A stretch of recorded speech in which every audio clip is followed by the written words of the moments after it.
Hey, welcome to Radicana Nutrition. I'm Aglaé Jacob, but you can call me AJ. I'm your non-diet dietitian, your heart and soul nutritionist, and the author of this beautiful book, Digestive Health with Real Food. And today I'm here to tell you about my thoughts regarding the newly released Canada's Food Guide.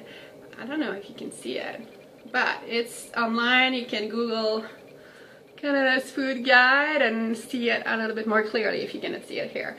So my first thought is that even though it has been 12 years since the latest food guide, like I haven't been using the food guide for more than a decade because my goal is to help the people that I work with to reconnect with their body so that they can have their own internal guide, because the way we need the food our body needs depends from one day to another. It will vary depending on your physical activity level. If you're a woman, it may vary with your hormonal cycle. It can vary according to a lot of things, the season of life you're in and the season that the actual nature is in. So there are just so many factors that can influence your dietary needs. And a food guide, I guess, can be a good place to start from, but I never recommend that any human being follows a guide or any kind of menu to the letter, because we all have our own internal guidance system that is so much more powerful than any outside or external guidance you could ever receive. So alright, so first let me just show you what the previous food guide looked like. So visually, the new one is much better. Oh my god, doesn't seem like it's very clear. Oh, it's better now. So there used to be a predominance of vegetables and fruits were the biggest part of the rainbow, and which was supposed to represent the proportions in our plate, followed by the grains, and then the dairy products, and then the protein options. So the biggest difference now is that we're using a plate system, and you know, this applies to whatever country you're in. Like, it doesn't, you don't have to be Canadian to listen to this. This is just an interesting way, a new lens through which looking at how we eat and what we eat, and how the food we eat makes us feel. So with the new food guide, it's more of a plate method, with half of the plate being the fruits and vegetables, then a quarter being grains, and another quarter being protein, which I think is pretty good. It actually looks a lot like the plate I had designed myself. It doesn't look as good, okay, because I'm not a graphic designer, but I did my best. I did that like in 2013, so about 6 years ago. But as you can see, like, vegetables were half of the plate, protein a quarter of the plate, and the rest of the plate was like for carbs and healthy fats. So I think that, as you can see, the new food guide looks pretty much like what I usually recommend, with a few tweaks here and there. So yes, I do recommend that half of the plate be vegetables, that a quarter of the plate be some kind of carbs, but it doesn't need to come from grains, like the new food guide say. It could come from potatoes or other roots and tubers, or even things like plantains. All of these more starchy vegetables, winter squashes, and all of these other options that provide us some starches and carbohydrates. I would even include fruits there, because I think that some people may eat more carbohydrates than they actually need, and by putting fruits and starches in this quarter, or it could be a third, depending on your dietary needs and how much energy you expend from one day to another, that seems to work better for most people. And then the last quarter is for the protein, and the new food guide says to prioritize protein from vegetarian sources as much as possible, but it doesn't mean to not eat proteins from animal products. Again, protein from animal products can be very easy to digest if they're prepared properly, and they contain nutrients that are hard to get in any other foods like iron and B12. And also vegetarian sources of protein don't work for everyone. I work with a lot of people with gut issues, and so many people have some kind of gut issues. Even if they don't have IBS or something like an official diagnosis, they may struggle with bloating or discomfort in indigestion. And for those people, legumes like beans and lentils, they don't work so well. And with soy, tofu, and all of the soy-based products, they don't work as well for a lot of people with gut issues, but also for a lot of people with some kind of hormonal imbalances, which in today's world is quite a bit of people. I was personally diagnosed with PCOS, polycystic ovarian syndrome, which is a very common hormonal imbalance in women, and I've been mostly avoiding soy products for many years now, since 2011, 2010, and that's not the only thing that I did, but that, amongst other things, has helped me regulate my hormones naturally. And that's also something that, you know, to be aware of, especially if there's a history of hormonal related cancers, if there's a history of hormonal imbalances, or for overall fertility also. I'm pretty cautious with soy products overall. So that's just something to keep in mind. Another thing that I like about the food guides, I even have notes, guys, so that's pretty serious, right? It's about proportions instead of portion sizes, so we don't need to measure, just need to have an overall idea of that we're getting like those different types of foods, because the vegetables will give us, you know, different nutrients than the protein and the carbs. So that's just to give us an overview and make sure that we're getting a bit of everything we need.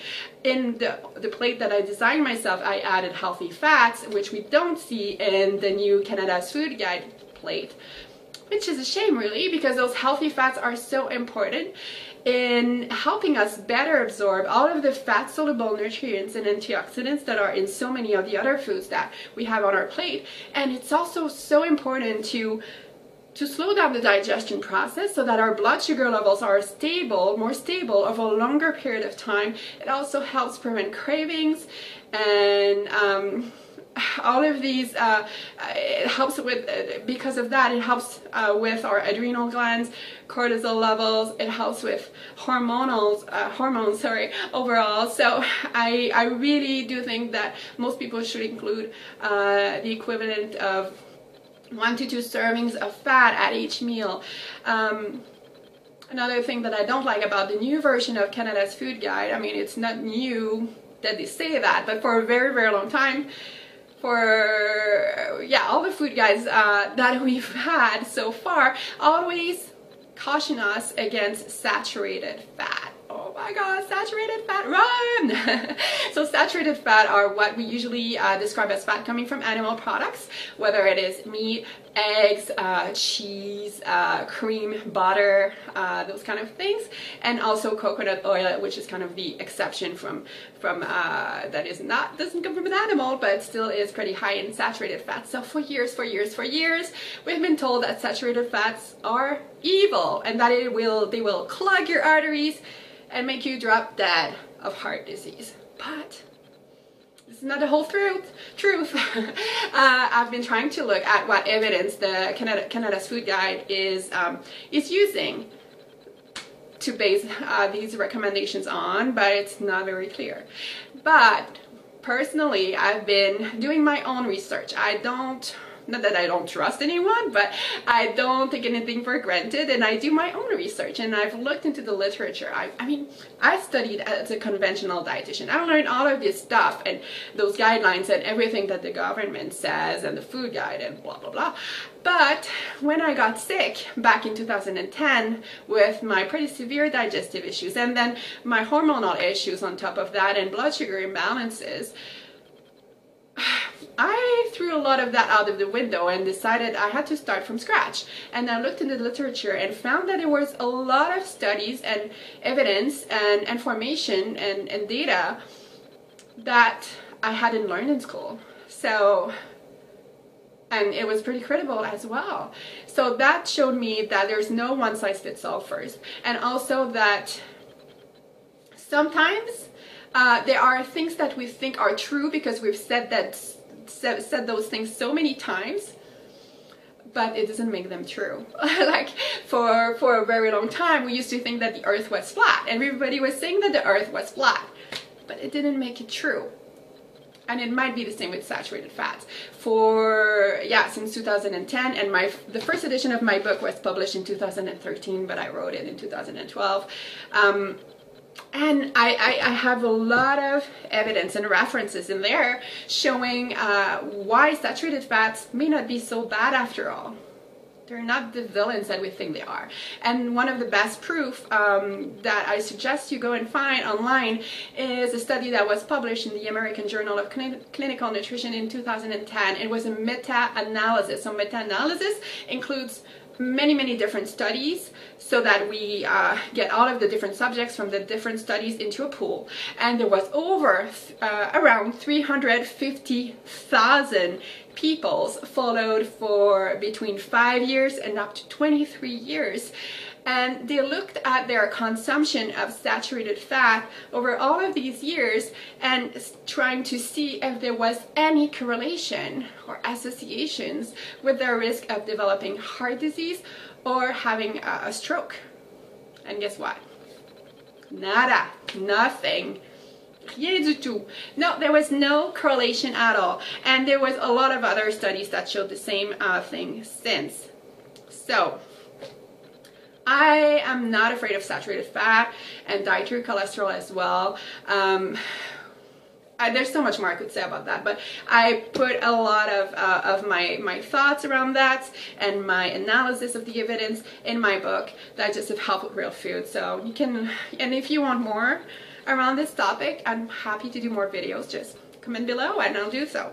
So yeah, that's that. And the other things that I enjoy about the new food guide is that it recommends to eat less processed food, cook more at home, and also it encourages mindfulness, which is what I'm all about, so that we don't need to rely on an external food guide, but that we can reconnect with our own internal guidance system to know more about our hunger and satiety signals, to know more about what type of nutrients or food our body needs today or at this meal.